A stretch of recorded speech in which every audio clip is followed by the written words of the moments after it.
5 simple activities na ginagawa natin, maybe daily, weekly, random lang naman, na natural na ginagawa lang natin, na hindi natin alam nakakatulong pala na makapag-burn ng calories and fats sa atin.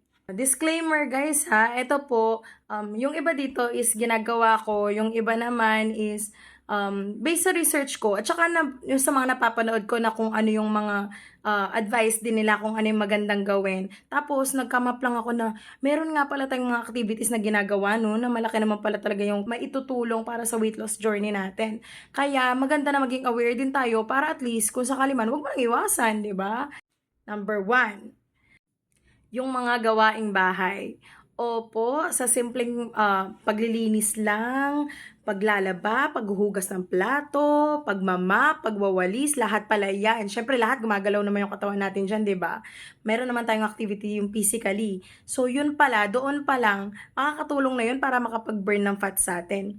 Kaya instead na iwasan mo, abay gawin muna be. Pero alam ko naman na isa rin naman ako sa mga guilty namin siya, 'di ba? Tinatamad ganyan.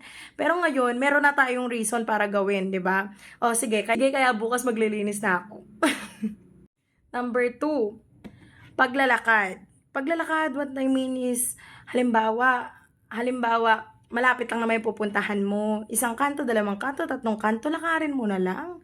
Makakatipid ka pa sa gas. Huwag mo nang motorin. Huwag ka na mag-tricycle, huwag ka na mag-jeep. Lakarin mo na lang. Kung meron ka rin namang time, yun at least makakatulong din yun sa weight loss mo. Ako nagagawa ko to, na-apply ko to everyday ngayon kasi pag hinahatid sundo ko yung anak ko sa school. Gumagaan din yung pakiramdam mo, syempre. Number 3, pag-aakyat baba sa hagdan.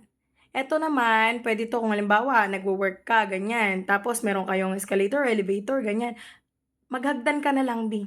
Based sa research ko, mas malaki pa nga yung epekto nito eh. Mas malaking nabiburn na calories compare sa walking. Or mas intense yung, physical, diba, activity mo kapag ka humahakyat, kabampangan na umaakyat ka sa hagdan or bumababa. Pero syempre, mag-ingat naman sa pag akyat baba sa hagdan, baka mahulog ka sa maling tao. Charot! Number 4, kung meron kang Junax, yung pakikipaglaro pa lang sa kanila. Junax, kids, pakikipaglaro pa lang sa kanila, nakakaano ng energy yan, guys.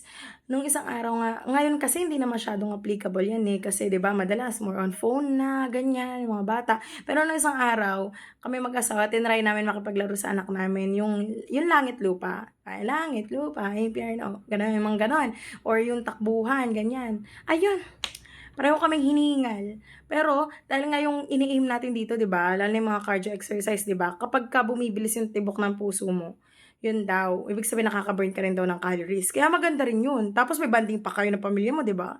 So, yan. Bigyan mo ng time yung Junax mo.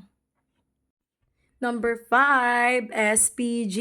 Ngayon pa lang kung bata ka, wag mo na pong ituloy, scroll mo na. Thank you. Opo, eto po is ginagawa lang po ng mag-asawa, mag-partner, yung partner mo ha. Dalawa lang kayo na-involve sa activity na to, no? Hindi po pwede yung sumisegue sa iba. Yun po. Yun is makakatulong din para makaburn ng calories. Based kay Maring Google. Eto, lalagay ko na lang dito. Diyan, para ma-explain na maayos. Kayo na po magbasa. Yan. Diyan. Yan. Malaki rin daw po yung maitutulong nun. Opo, alam naman na po natin, no? Hindi ko na po kailangan pang pahabain to. Charot. Yan. Kaya sigurado maraming mabiburn yung calories sa Valentine's Day neto eh. Charot. Papayat ka na. Magiging matibay pa yung samahan ninyong mag-asawa. Kaya, yan. Siya, see you sa next video. Bye!